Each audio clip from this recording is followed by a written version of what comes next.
사실은 뭐 이런 기회가 있으리라고 생각을 하지는 못했었습니다. 뭐 그냥 제가 그 과목을 이걸 될 때까지 한번 해봐야 되겠다 그러고 시작을 했고, 아직도 한 몇 년 더 해야 좀 자리가 좀 잡힐 것 같은데 발표 기회를 주셔서 그냥 좀 나눠야 되겠다는 생각을 고민하다가 했고요.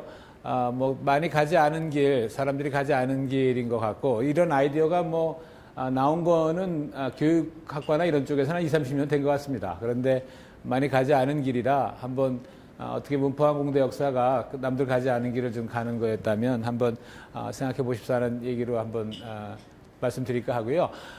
그 컬렉티브 인텔리전스, 집단지성 플랫폼으로서의 교과라는 그런 타이틀로 제가 잡아봤습니다. 이게 좀 시간이 걸릴 텐데 이게 돼야 될 텐데요. 되는군요. 예. 키 컨셉트 한 장에 그냥 담았고요. 이것만 보시고 뭐 무슨 얘기인지 알겠다 그러시면 뭐 더 들으실 필요는 좀 없겠습니다만, 하여튼 컨셉트를 먼저 미리 말씀을 좀 드리면요. 제 시작은 예, 이게 잘 안 되나 봐요. 그쪽을 향해서 해야 됩니까? 예, 알겠습니다. 사실은 뭐 우리 학교에도 공학 윤리 과목이 좀 있었으면 좋겠다는 생각을 꽤 오래 전에 좀 했었습니다. 그래가지고 여기저기 다니면서 구경을 하면서 얘기를 듣다 보니까 거기서 이게 제가 여기서 그냥 할게요. 됐습니다. 자리 비켜주시면 여기서 네. 거기서 이제 커리큘럼 한 과목으로 공학 윤리를 할 수 있는 게 아니고 커리큘럼 전체를 통해서 해야 된다 이런 얘기를 들었어요. 어크로스 더 커리큘럼. 그러니까 에틱스라는 과목을 회로 과목을 강의하면서 에틱스를 얘기를 해야 되고, 뭐 무슨 수학 과목을 하면서 거기에 에틱스 얘기를 해야 되고, 그래서 처음엔 무슨 말인지 잘 몰랐었고요. 그러다가 그렇겠다, 이런 에틱스 같은 그런 개념은 그냥 한 과목에서 3학점 듣고 끝나는 게 아니겠구나. 그러면서 커리큘럼이라는 개념을 이제 그때 알게 됐고요. 그러면서 결국 커리큘럼이라는 거는 이제 학수, 그러니까 이제 어떻게 가르칠 거냐 하는 페다고지, 교수법이 되겠죠. 그러면서 거기에 이제 코아퍼레티브니, 프로블럼 베이스니, 블렌디드니, 플립드니 뭐 이런 개념들이 있다는 걸 이제 배우게 됐습니다. 그래서 이게 교과라는 게 그냥 만들어지는 게 아니고 그 안에 교수법이라는 게 있는 거구나라는 생각을 했고요. 그러면서 이제 조금 더 교육학과 쪽 분들하고 얘기하다 보니까 결국 이 교과를 만들 때 그 밑에 있는 페다고지는 그 밑에 인식론이 결국 있는 거다, 이런 얘기를 알게 됐습니다. 그러니까 결국은 인식론이 바뀌면 사람들이 어떻게 그 지식을 얻게 되고 그것을 서로 전달하게 되는가 하는 이 개념이 바뀌면은 모든 게 바뀌게 된다 하는 걸 이제 알게 됐고요. 그래서 이제 거기에 제가 집단지성이라는 개념을 거기서 이제 알게 됐습니다. 그리고 이제 거기서 이제 horizontal vertical integration이라는 개념을 얘기하게 됐고요. 그러면서 이제 과목이 파이프라인 형태로 한쪽에서 만들어서 생산해서 한쪽에서 소비하는 그런 형태가 아니라 지식이 만들어지고 같이 소비해 나가는, 소비도 하고 만들기도 하는 이런 그 플랫폼, 파이프라인이 아닌 플랫폼이 돼야 되겠다, 이런 생각까지 와서 이제 교과를 만들게 됐고요. 그러면서 이제 한쪽 방향으로 또 이제 생각이 진행이 됐던 게 엔지니어링 에틱스라는 말도 사실은 좀 생경했었는데 조금 조사를 하다 보니까 기술 철학이라는 게 있었고요. 그리고 그게 2차 대전 무렵 우리 이제 현대기술이 굉장히 서구 문화를 해치고 있었던 시절에 하이데거나 이런 사람들에 의해서 시작이 됐고, 기술 철학이라는 분야가 있다는 것을 알게 됐습니다. 그래서 이거 재미있는 분야다 이렇게 생각을 했고, 이거 기술 철학을 가르쳐야 되겠다는 생각을 좀 하게 됐어요. 그러면서 어디서 가르칠까? 결국 설계라는 순간이 우리가 배우는 과학기술 전체가 사실은 그 철학이나 이런 윤리하고 좀 많이 떠나 있는 그러한 뭐 문제를 푸는 거니까요, 대개의 경우. 그래서 떠나 있는데 디자인이라는 순간에 뭐를 만들어 쓰겠다고 결정을 하는 순간에 거기에 가치가 개입되고 거기에 윤리가 개입되고 거기에 철학이 개입될 수밖에 없다 하는 얘기를 생각을 하게 됐고요. 그 분야는 제 분야가 아닌데도 그러면 엔지니어링 디자인에 결국 관심을 가져야겠다는 생각을 했습니다. 그래서 이제 우리 과에 있는 그 제품 생산, 그 다음에 뭐 공정, 설계 이런 과목들에 이제 제가 관심을 가졌고요.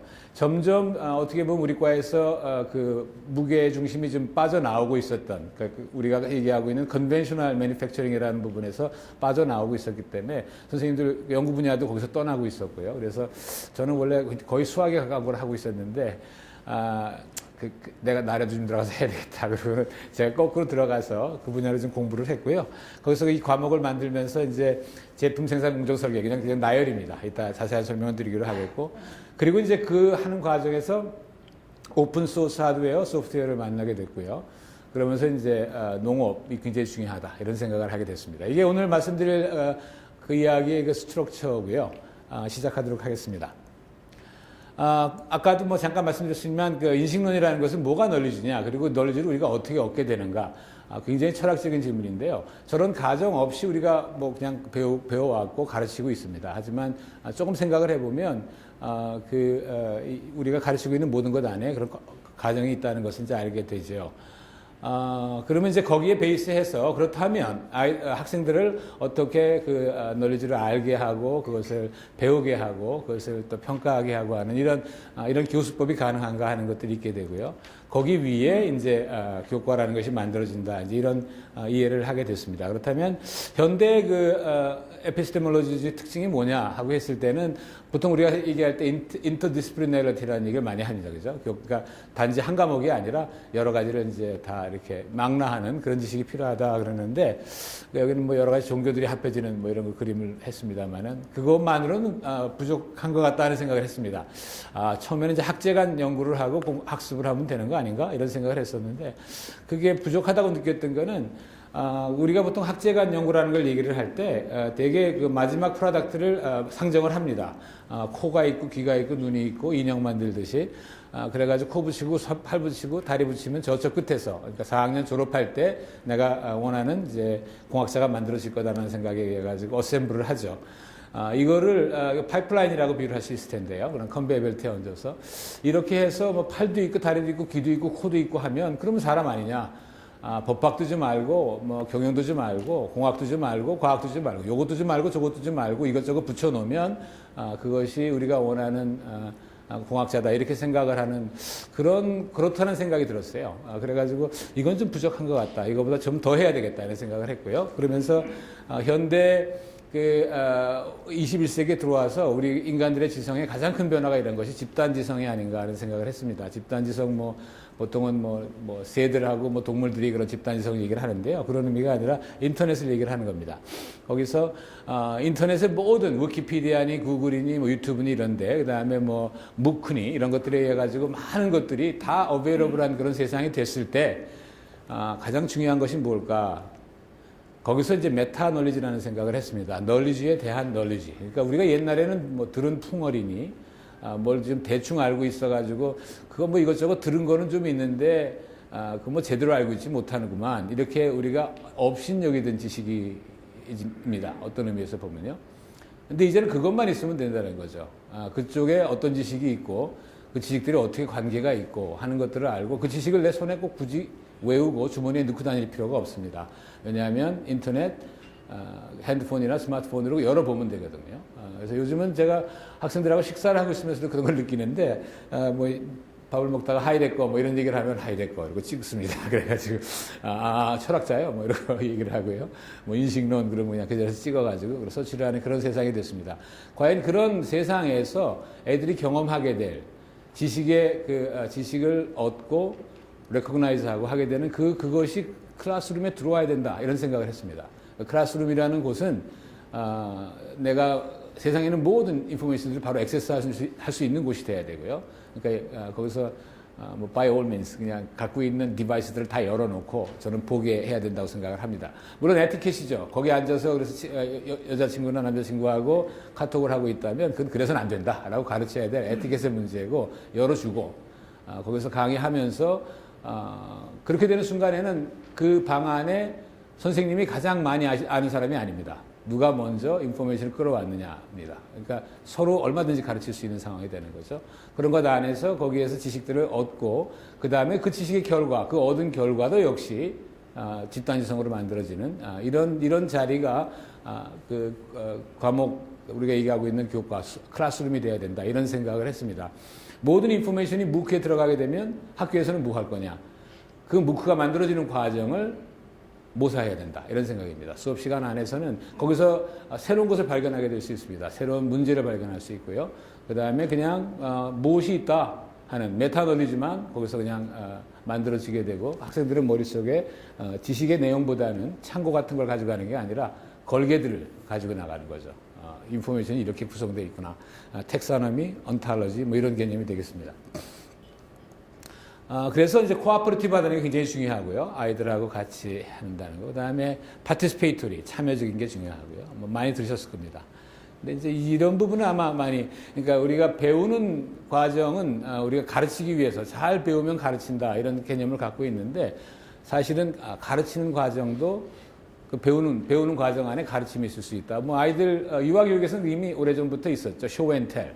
쇼앤텔 앞에 나와서 이게 뭐예요 하고 얘기하는 과정에서 아이들은 배웁니다. 그 시간을 자기가 한번 사용하고 주인이 됐었다라는 그런 경험뿐만 아니라 내가 무엇을 알고 있는데 그 알고 있는 것을 어떻게 구성해서 조직화해서 사람들에게 내놓을까 하는 그 과정 안에서 그 서브젝트를 정확하게 알게 되죠. 아마 모두들 그런 경험을 하셨을 거라고 선생님들이시니까 다 기억하시겠지만 잘 알고 있는 토픽이라고 생각을 했는데 강의 도중에 이게 이런 거였네 라는 것들을 알게 되는 경우도 있고요. 강의 준비를 하는 과정에 그런 것들을 깨닫게 됩니다. 그렇다면 가르친다는 것이 배움의 과정 안에 반드시 들어가야 되는 거 아닌가 이런 생각을 했습니다. 그래서 뭐 옛날에 프로스머라는 개념이 그 토플러가 얘기를 했죠. 그래가지고 사실 프로듀서하고 컨슈머. 근데 스튜던트하고 티처도 사실 섞어야 되는 거 아닌가 이런 생각도 해봤습니다. 결국 뭐 러닝이라는 것은 이런 퍼즐의 피스를 맞추는 것과 같죠. 세상에 대해서 점점 자기 나름대로의 그런 그림들을 갖게 되는 과정이라고 할 수 있는데 우리가 호리존탈하게는 그러니까 여러 에어리들을 섞는 것들에 대해서는 우리가 많이 이야기를 해왔습니다. 그래서 이것을 이제 학제 간 뭐 무슨 연구다, 뭐 학습이다 이렇게 얘기를 했는데요. 이쪽 방향으로는 별로 생각을 안 했던 것 같습니다. 사실 멀티컬 인티그레이션이라고 그러면 경영학에서는 뭐 수직 계열화 그래가지고 원료서부터 최종 생산품까지를 다 하는 그걸 이제 수직 계열화라고 얘기합니다만은 결국 시간, 템포럴한 디멘션을 보는 거죠. 맨 처음에 초등학생으로 들어와서 중등, 고등, 그 다음에 어드밴스 스타디를 하게 되는 이 과정들이 꼭 나눠져 있어야 되는 거냐라는 질문입니다. 사실 효율이라는 이름으로 나눴습니다. 그러니까 코 붙이고 귀 붙이고 하는 게 낫지 얼굴 한꺼번에 만들려고 그러면 힘드니까 우선 이 과목에서는 코만 붙이고 나가라. 냄새만 맡고 그 다음에 나중에 귀 붙이고 눈 보면 졸업할 때쯤에 네가 이제 듣기도 하고 보기도 하고 그다음에 냄새도 맡고 할 것이다 라는 그런 이제 믿음인데요.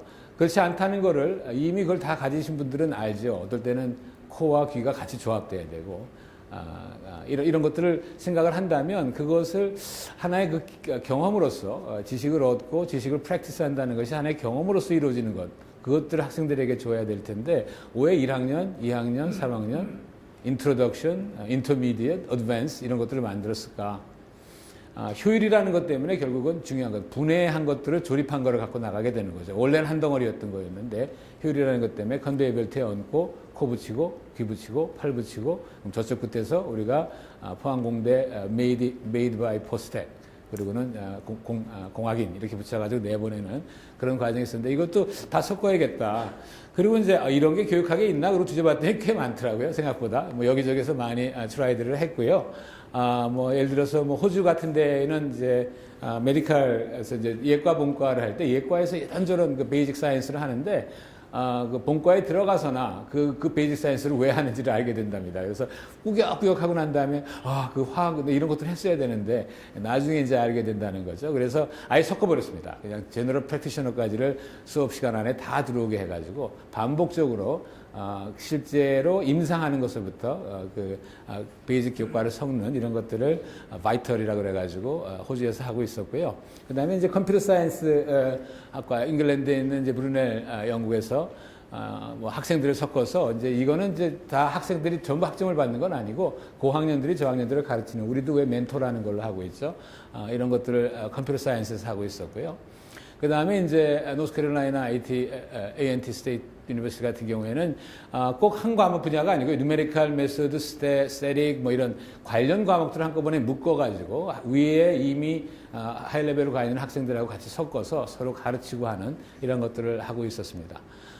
그리고 이제 미시간텍 같은 경우에는 이제 분야뿐만 아니라 컴퓨터 사이언스 밑에 있는 게 이제 일렉트리컬 엔지니어링, 컴퓨터 엔지니어링, 미케니컬 이런 것들입니다. 그래서 분야 비즈니스까지 섞어서 그 다음에 1, 3, 4학년을 다 섞고 그 다음 외부에서 산업재산까지 끌어들여서 하는 이런 경영 기업가 정신 과목을 저런 식으로 운영하고 있는 것들을 봤습니다. 그래서 이런 것들이 다 가능하구나.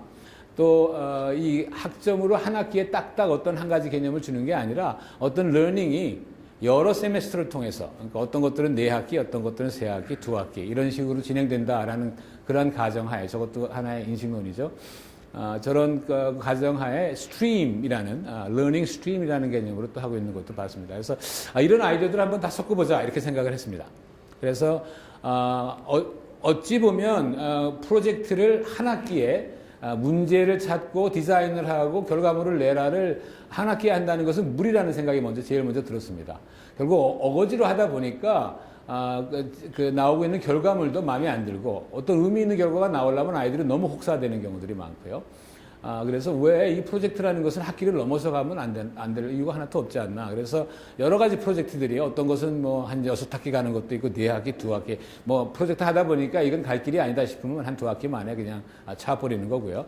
이런 식으로 되는데 아이들의 경험은 그러면 어떤 학기에 들어갔을 때 마지막 스테이지에 와 있는 그런 단계에 이미 나와 있는 지난 학기에 만들었던 결과물을 이번에 한번 개선해보자. 이번에는 여기다 센서를 한번 달아서 이런 기능을 한번 추가해보자. 이런 것들로 진행되는 것도 있고요. 아예 그냥 새로 이 문제는 어떻게 해결해야 되지? 문제부터 정해야 하는 것도 있고요. 그러한 일들이 그냥 한 학기 안에 이루어질 수 있어도 상관없겠다는 생각을 했습니다.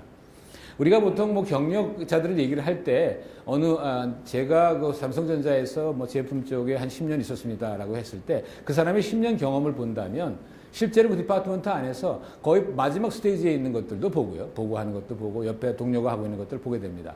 들어가자마자 갑자기 어디 가서 마켓 조사라고 그래가지고 마켓 조사하기도 하고요.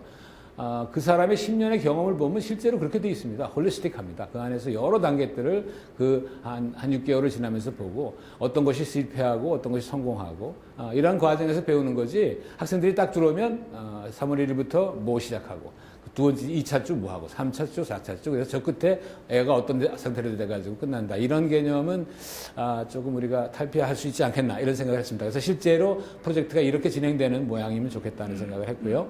그 다음에 이제 어려운 부분인데요. 이제 평가 부분입니다. 이게 평가 부분에서는 그냥 학점을 갖다 한 학기에 줄 때 이게 호모지니어스하지 않으면 이게 똑같은 상태에서 시작해서 결과물을 재야 된다. 달리기 전에 출발선에 애들을 세우고 학기 말까지 뛰게 해가지고 뒤에서 누가 제일 먼저 들어오는지 가장 멀리 갔는지를 측정해야 된다라는 이 생각이 너무 있게 되면 이거 평가를 어떻게 해야 되나 하는 좀 까마득한 버티컬 인티그레이션 좋은 아이디어인데 어떡하자 지기냐 이런 문제에 봉착하게 되는데 이제 교육학자들이 이제 또 이런 것들에 대한 답을 갖고 있더라고요. 그래서 개인 포트폴리오를 가지고 가야 된다. 그러니까 말하자면 체크리스트가 있는 거죠. 모든 개인들이 체크리스트가 있는 거다. 그래서 이 과목에서 나는 이러이러한 개념들을 아이들이 그것에서 커맨드를 갖기를 바란다 하면 리스트가 쭉 있게 되고요. 그것들을 선생님이 체크를 하는데 이제 앞으로 말씀드리겠습니다만은 제가 지금 디자인하는 과목은 여러 번 듣습니다. 졸업하기 전에 한 번 듣고 2번 듣고 3번 듣습니다. 한 번 듣는 사람, 2번째 듣는 사람, 3번째 듣는 사람이 같이 들어와서 수업에 들으니까 그 개인적인 포트폴리오 안에 이미 체크된 것들이 있고요. 어떤 아이들은 처음 들어와서 빠른 속도로 다 해서 2번째, 3번째는 그냥 들어오라고 그러니까 들어오는 거고 체크리스트는 이미 체크되어 있을 수도 있고요. 어떤 아이는 2번째, 3번째 가도 체크리스트가 안 돼서 이번 학기엔 너는 좀 이런 부분들 좀 해야 되겠다 이렇게 하는 그러한 부분이 꼭 들어가야 될 것 같고 다면평가, 멀티페이셜 어세스먼트라고 얘기를 하는데 멀티소스요. 이런 다면평가 같은 것도 이루어져서 학생들 간에 또 이렇게 학생들이 물론 교사도 평가하지만 이러한 것들이 이루어질 수 있는 이러한 것들이 돼야 되겠다. 지금 다 되지 않았습니다. 아직도 몇 년 더 해야 될 것 같고요. 아직 이 문화가 잘 정착이 안 되고요. 저 스킬셋을 뭐로 해야 되느냐 하는 것도 지금 아직 만들어가고 있고요. 아직 정확하게는 잘 모르겠습니다. 어쨌든 이런 식으로 해서 과목을 한번 만들어 봐야겠다. 그래서 플랫폼 러닝. 그래서 파이프라인이 아니라 이런 것들을 해봐야 되겠다. 이런 개념들 다 좋은 개념들 다 집어서 한번 만들어보자 이런 생각을 했습니다.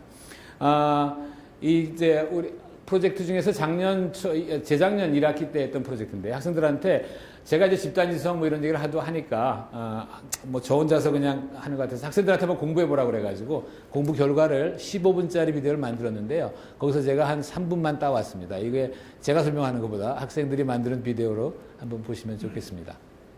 연결해 마인드맵 형식으로 나타내고 이를 확장하는 것입니다. 안녕하세요. 이사조입니다. 집단지성은 다수의 사람들이 각자의 지적 능력을 공유하고 이를 통해 보다 나은 문제 해결 방안을 도출해 나가는 과정입니다. 집단지성이 교육 환경에 적용될 경우 수평적 학습이 가능하고 시너지 효과를 낼 수 있으며 학생들의 창의성을 증진시킬 수 있습니다. 여러분의 이해를 돕기 위해 앞서 제시한 기능을 시나리오를 통해 설명드리겠습니다. 제품 생산 공정 설계 수업의 목표는 다음과 같습니다. 집단지성 플랫폼을 중심으로 각각의 주제와 그와 관련된 세부 주제, 외부 리소스 등을 유기적으로 연결해 마인드맵 형식으로 나타내고 이를 확장하는 것입니다. 학기 초 학생들은 집단지성 플랫폼에 자신의 프로필을 등록합니다. 프로필에는 재생공설 수강 이력, 참여했던 프로젝트 이력, 관심 분야, 보유 기술 등이 포함되어 있습니다. 학생들이 제출한 프로필과 플랫폼에 저장된 주제를 바탕으로 팀을 구성합니다. 이때 집단지성 플랫폼은 저장된 정보를 바탕으로 세부 주제를 추천하는 역할도 맡습니다. 예를 들어 집단지성 조에서는 플랫폼을 이용해 작년 학생들이 진행한 세부 주제의 하위 주제와 관련된 주제를 선택했습니다. 이후 한 학기 동안 집단지성 조에서는 이와 관련하여 마인드맵을 확장해 나가게 됩니다. 집단지성조는 집단지성 플랫폼을 통해 각자의 관심사항, 보유기술, 프로젝트 참여 이력 등이 조화롭게 구성되어 함께 협력하며 시너지를 낼 수 있습니다. 플랫폼은 프로젝트 수행에 필요한 자료, 예를 들면 지난 학기 관련 결과물과 참여 팀원, 컨택 가능한 외부 자원, 관련 자료 혹은 주제 등을 제공합니다. 또한 프로젝트 수행 중에 다른 주제를 수행하고 있는 팀, 예를 들면 UI, UX 팀의 협력이 필요하다면 집단지성 플랫폼을 통해 서로 협력할 수 있습니다. 프로젝트 결과물 발표는 중간과 기말 두 차례에 걸쳐 이루어집니다. 이때 집단지성 플랫폼이 제공하는 실시간 채팅 기능을 통해 학생들 간의 활발한 의견 공유가 가능합니다. 한 학기 동안의 프로젝트가 끝나면 프로젝트 결과물과 함께 참여한 팀원의 정보, 사용한 자료, 외부 리소스 등의 정보가 집단지성 주제의 하위 항목으로 저장됩니다. 각 조에서 수행한 결과물들이 모여 집단지성 플랫폼을 확장합니다. 학기가 거듭될수록 집단지성 플랫폼은 점점 더 거대한 지성의 집합체가 될 것입니다. 지금까지 저희는 집단지성적 학습이 가능한 수업을 위해 두 가지 제안을 해보았습니다. 다음 학기에 이 주제를 이어나갈 팀에게 제안하는 질문들은 다음과 같습니다. 이러한 과정들을 통해 제품 생산 공정 설계 수업이 진정한 집단지성적 학습이 가능한 수업으로 발전하기를 기대합니다. 지금까지 집단지성조였습니다. 감사합니다. 비디오는 10분 정도짜리가 있긴 있는데 시간이 부족할 것 같아서 다 가져오지는 않고요. 그래도 학생들이 한 학기 동안 이렇게 준비를 해줘가지고 여러 가지 개념을 정리하는 데 도움이 됐습니다. 제품 생산 공정 설계를 이렇게 정의를 한번 해봤습니다. 이 과목은 3번에 걸쳐서 반복 수강을 합니다. 그리고 그 반복 수강한 아이들이 다 같은 강의실에 들어오고요. 같은 시간에.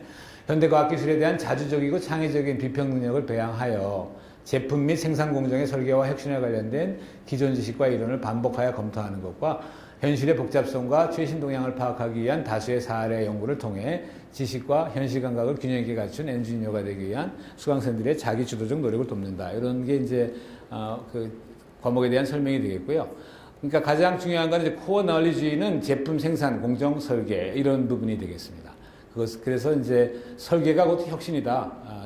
디자인이라는 것은 곧 이노베이션이다. 그래서 여기 나와 있는 4개의 세션이 한 시간씩 다뤄지게 됩니다.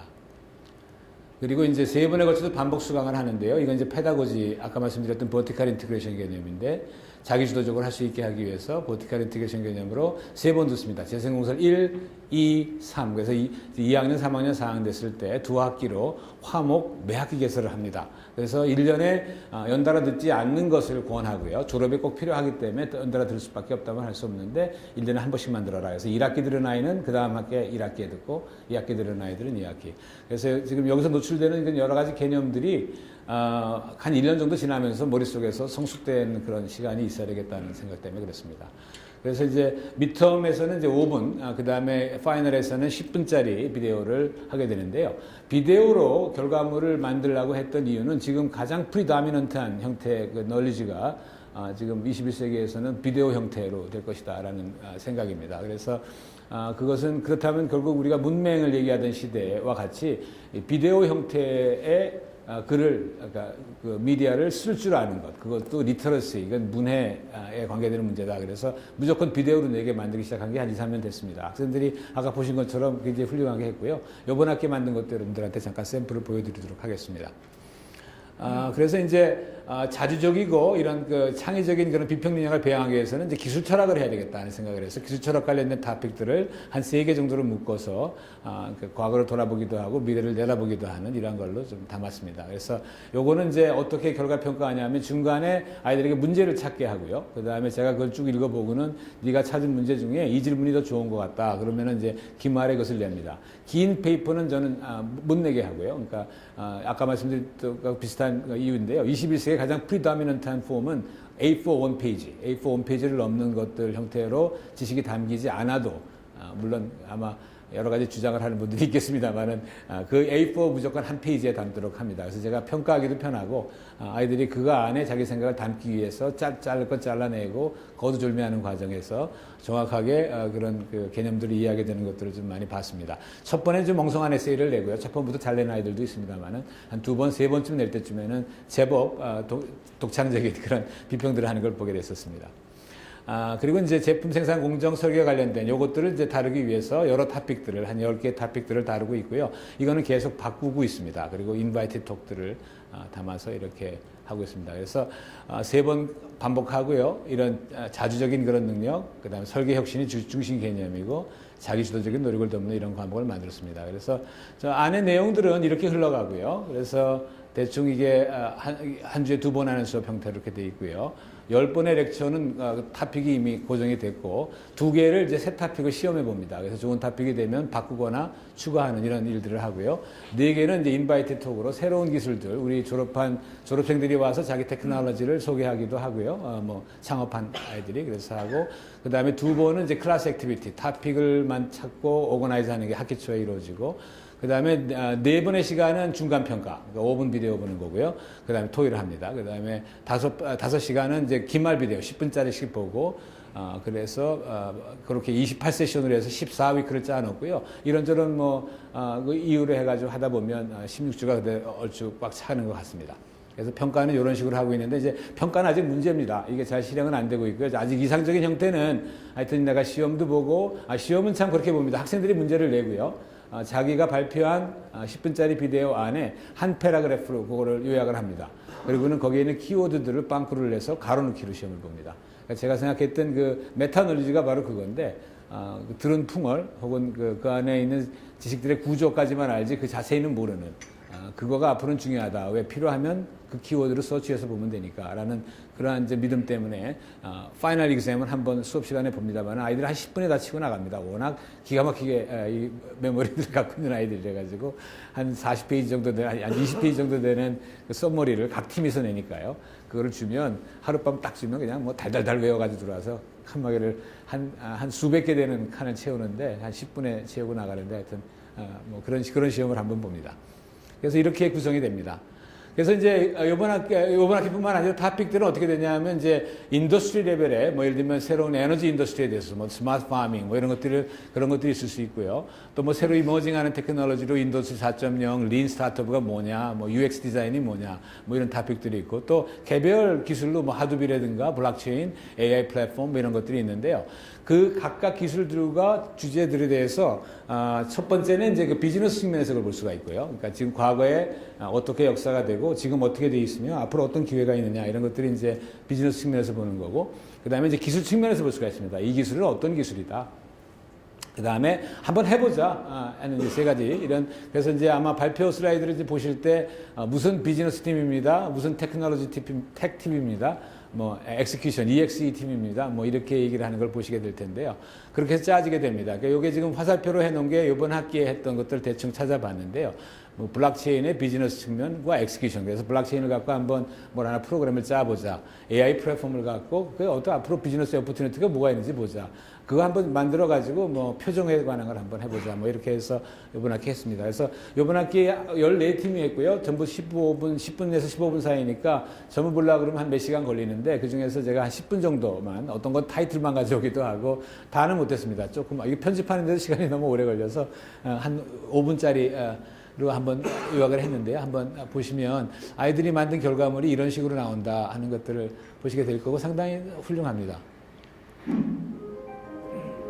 그래서 저희 AI 플랫폼 EXE팀은 얼굴의 표정을 통하여 사용자의 감정을 안녕하세요. AI 플랫폼 테크팀입니다. 이번 발표에서는 AI 플랫폼이 어떤 요소로 구성되는지, 그 요소들이 어떻게 동작하는지 알아볼 것이며, 한 회사의 사례를 통해 실제로는 어떻게 AI 플랫폼이 적용되는지 살펴보도록 하겠습니다. AI 플랫폼은 다음과 같은 구성 요소로 이루어져 있습니다. 각 단계가 어떤 역할을 수행하는지 알아봄으로써 AI 플랫폼 전체의 동작 방식을 이해할 수 있습니다. 먼저 AI 플랫폼을 가능하게 하는 인프라스트럭처, 두 번째 데이터의 저장, 세 번째 데이터 전처리, 네 번째 머신러닝, 마지막으로 유저 인터페이스입니다. 순서대로 각 요소를 구체적으로 알아보겠습니다. 서비스 제공에 앞서 AI 플랫폼은 수많은 연산을 실행하고 대규모 데이터를 저장해야 하므로 이에 맞는 인프라스트럭처를 필요로 합니다. 이를 위해 대다수의 AI 플랫폼은 클라우드 컴퓨팅 기술을 이용해 인프라 자원을 사용자와 공유합니다. 일부 플랫폼에서 사용자는 GPU 사용 여부를 선택할 수 있습니다. GPU는 개별 연산 속도는 CPU에 비해 느리지만 빅데이터 연산에 유리합니다. 이에 더해 구글의 경우 텐서플로우 연산에 최적화된 TPU를 개발해 자사의 AI 플랫폼에 적용 가능하도록 하고 있습니다.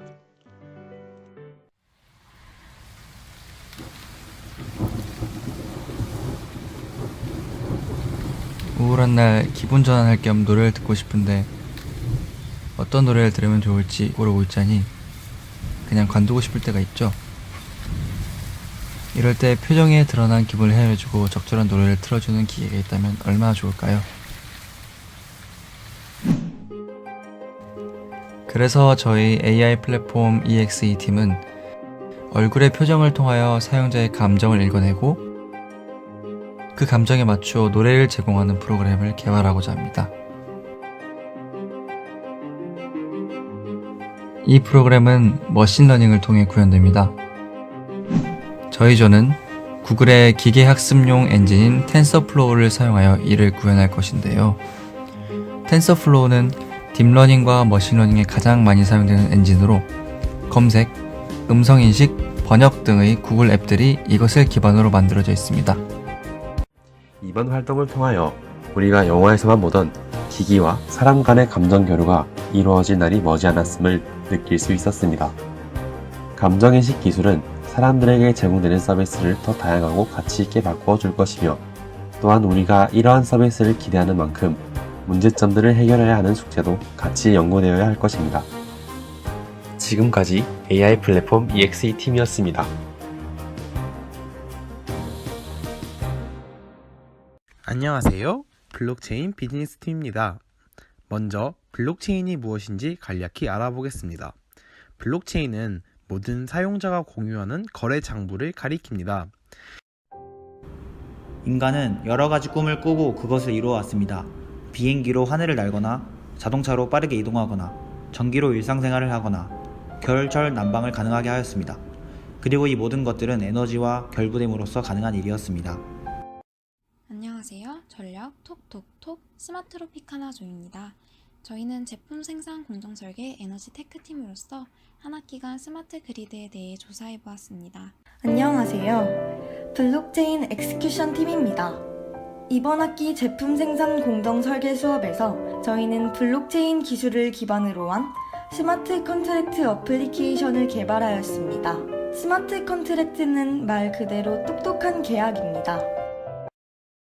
안녕하세요. 저희는 2017학년도 제품 생산 공정 설계에서 챗봇 비즈니스에 대해 프로젝트를 진행하였습니다. 챗봇이란 채팅 로봇, 즉 인공지능을 기반으로 사람과 대화를 나누는 프로그램을 뜻합니다. 챗봇은 공유와 개방이라는 사회적 트렌드에 따라 인공지능과의 연계 및 사용성을 확장시키면서 개방형 플랫폼으로 발전하였고 사용자 경험을 토대로 익숙하게 인터페이스가 변화했습니다.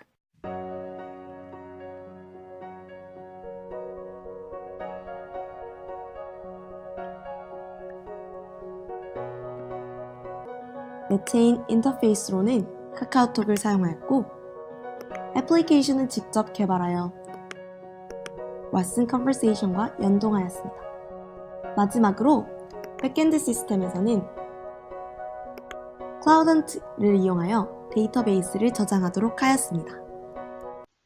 안녕하세요. 2017년도 제품 생산 공정 설계 오픈소스 하드웨어인 스마트 파밍 익스큐션 조입니다. 우선 이 동영상을 보고 관심 있는 학생들이 직접 따라해 볼 수 있도록 설명을 전개할 예정이기에 쿡북이라는 제목을 달았습니다. 이에 수경 재배에 꼭 필요한 수중 펌프와 식물 성장 LED를 구현하기로 하고 아래와 같은 부품들을 준비했습니다. 또한 해로도에 대한 전반적인 지식과 납땜 실력이 있다면 위의 해로도를 직접 구현해 EC, pH 센서를 아두이노에 부착하는 것 역시 가능합니다. 구현이 가능하다면 EC, pH 센서를 통해 얻은 값을 웹상에 업로드하고 사용자가 설정한 값 이하로 양액 농도가 떨어지면 펌프를 작동하거나 사용자에게 푸시 알림을 주는 기능을 구현할 수도 있고 혹은 사용자의 명령에 맞게 수중 펌프를 제어하는 기능을 구현할 수 있습니다. 발표를 마칩니다. 예, 여기까지고요. 그래서 이제 학생들이 이런 결과물들을 내고요. 점점 좋아지고 있고 이제 아까 말씀드렸던 그 마인드맵 형식으로 이제 정리하는 일은 정리는 좀 아직 안 됐습니다. 앞으로 해야 될 일이고요. 그렇게 어렵지 않은 솔루션을 찾아서 이제 이번 학기부터 좀 더 많이 정리를 하게 될 것 같습니다. 이게 이제 수업들의 예인데, 이거는 그냥 넘어갈까 싶은데요. 그냥 대충 이런 것들을 합니다. 메타널리지를 하려니까 모델이라는 게 뭐냐. 여기 이제, 이 드로잉 핸드, 이거, 유명한 그림이죠. 우리가 모델링을 한다는 것은 우리가, 그 모델로부터 우리가 또 영향을 받게 된다 하는 그런 얘기고요. 이런 얘기들, 그 다음에 텍사노미라는 거, 텍사노미, 우리 결국 분류학인데요. 아이들이 지식들을 분류할 수 있는 능력, 어떤 지식이 어떻게 나눠져 있다 하는 것들이 중요하다. 이런 게 이제, 그 다음에 존재론 얘기를 해야 되고요. 하이데거의 게슈텔. 이게 이제, 이런 얘기들. 제가 지금 아는 척을 좀 합니다. 근데 저도 공부한 건데요. 이거 중요하더라고요. 이런 책들. 그래서 이런 에세이를 씁니다. 아주 이거 학생 것 중에서 제가 가장 좋은 부분은 아닌데, 그냥, 철학자 하이데거에 의하면 기술에는 세상을 특정한 방식으로 변화시키려는 의지가 각인되어 있다, 브라브라보 이렇게 나가는데요. 제법 자본주의는 기술 발전을 빠르게 이뤄냄으로써 승리하였으며 마치 정답처럼 간주되고 있다. 그러나 기술이 고도로 발달한 현대에도 과연 기술 발전을 올바른 방향으로 이끄는 정답인지에 대한 질문을 계속 던져야 되겠다. 그래서 아이들이 질문을 찾고 그 질문을 한번 답해보는 이런 그 에세이를 내게 됩니다. 그 다음에 이제 우리 산업공학의 히스토리를 1시간 보게 되고요. 1시간 동안 빠른 속도로 우리가 그 테일러가 했던 일들과 이런 것들을 쭉 보면서 수학적으로 이제 그 역사를 보면서 그 안에 수학적인 문제들을 같이 다뤄주고 이게 어려운 문제다, NP 컴플리트다 이런 얘기를 같이 굉장히 빠른 속도로 지나갑니다. 메소드 엔지니어링도 1시간에 하고요. C.S. 루이스가 했던 이제 우리가 분석적인 생각을 갖는다는 것은 바실리스크라는 신, 보면 광선이 가서 닿으면 죽이는 그런 신인데요. 그것처럼 결국은 내가 무엇을 봤다 하는 순간 그것에 죽은 것을 보는 거다. 이제 이런 철학적인 얘기인데요. 이런 얘기들을 합니다. 게슈텔 얘기도 하고요. 그 다음에 이제 매니팩처링이라는 것을 1시간에 다룹니다. 그러니까 제조의 역사를. 그래서 인간이란 제조하는 존재다. 이렇게 얘기를 시작을 해서 이 MIT의 제조가 굉장히 다시 리바이브 되고 있습니다. 그래서 MIT 과목에 매 학기마다 제가 유튜브 제가 업데이트를 하는데요. MIT에서 자기네 과목을 어떻게 하고 있는지에 대한 설명 비디오가 있는데 나중에 혹시 자료 좀 배포를 해주셔가지고 보시면 깜짝 놀랐어요. MIT의 그 메이커룸 같은 것들은 굉장히 익스텐시브하게 만들어놨습니다. 그래서 그 다음에 이제 이 온갖 것들을 전부 제가 위키피디아로 연결을 해줍니다. 그래서 이게 누르면 그걸로 갈 수 있도록 한 19페이지 되는데 제가 한 2페이지만 갖고 왔고요.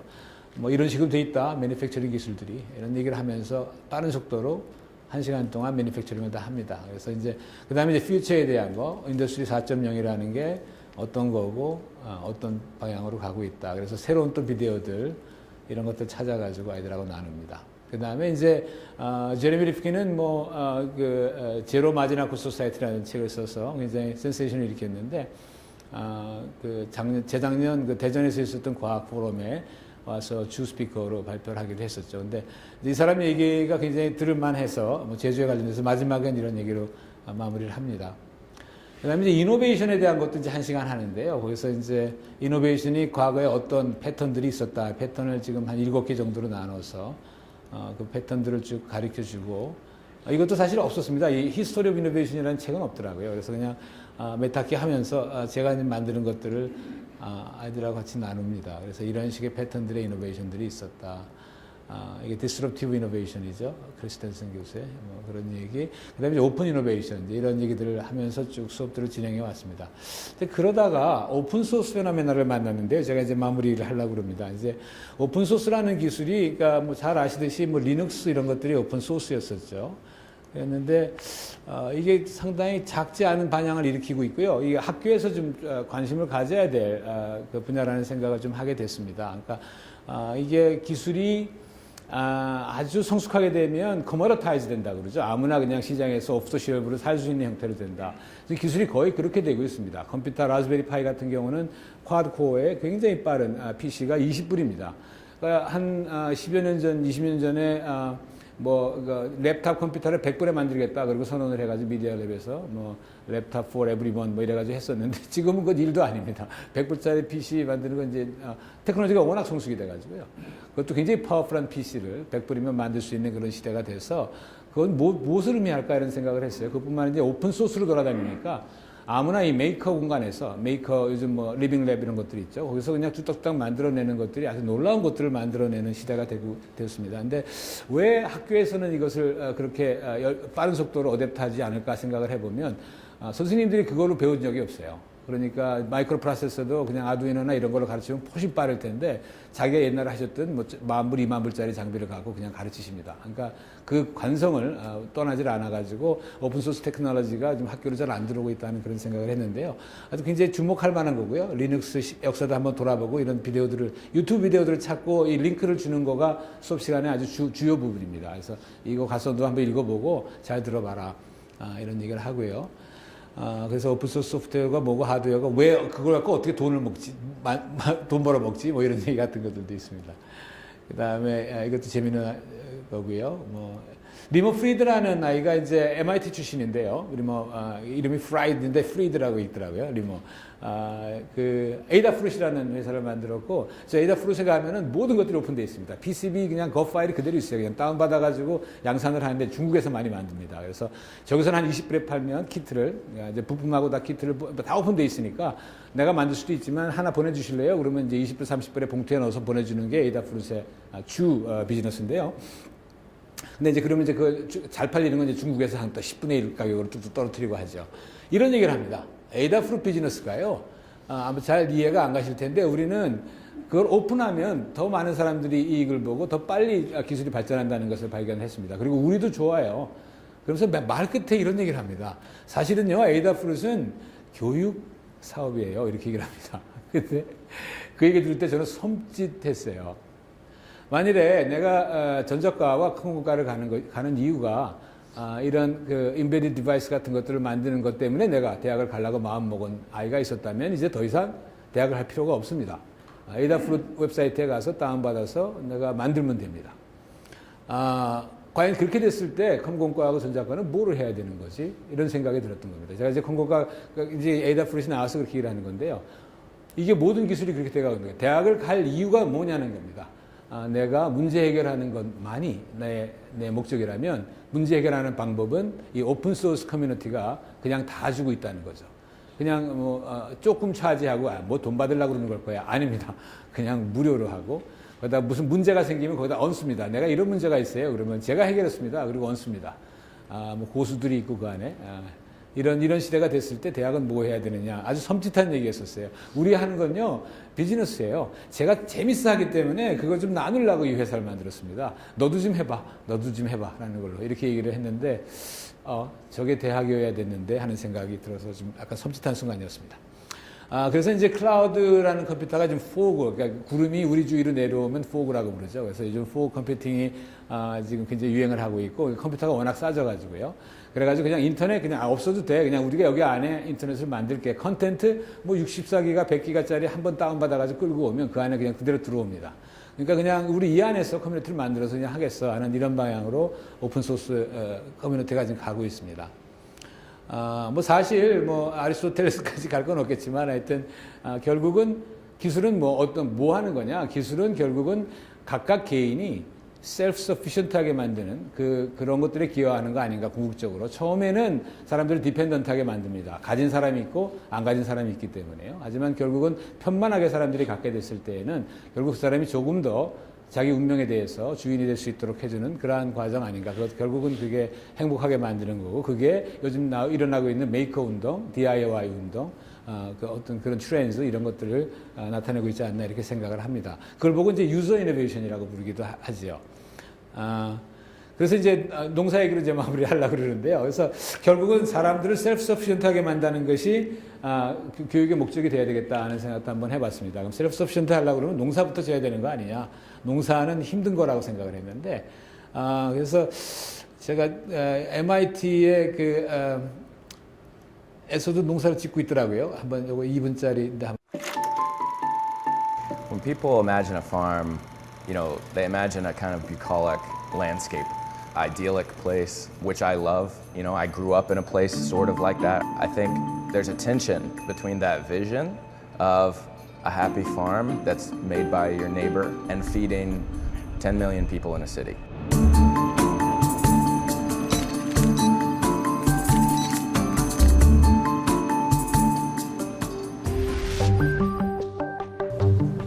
My name is Caleb Harper, and I'm a research scientist at the MIT Media Lab. My family is in the grocery business and in agriculture, so I was raised around raising animals and plants and selling food. But as any young person, I didn't want to do what my family does. So I went off and became an architect and an engineer, and professionally I designed data centers. So I became this weird specialist in control environments. Now I'm kind of taking that and applying it to something that I love, which is plants. So behind me right now is one of our scales of technology platforms called the Food Server. Inside of this box, we're creating climate. Then we're monitoring that climate with sensors. Right? Those sensors are creating data, like CO2 data, how much is in there, humidity data, temperature data, about 30 data points per plant. When we encapsulate that and we make the plant recipe, what we're really doing is making a correlation between the environment and what we got.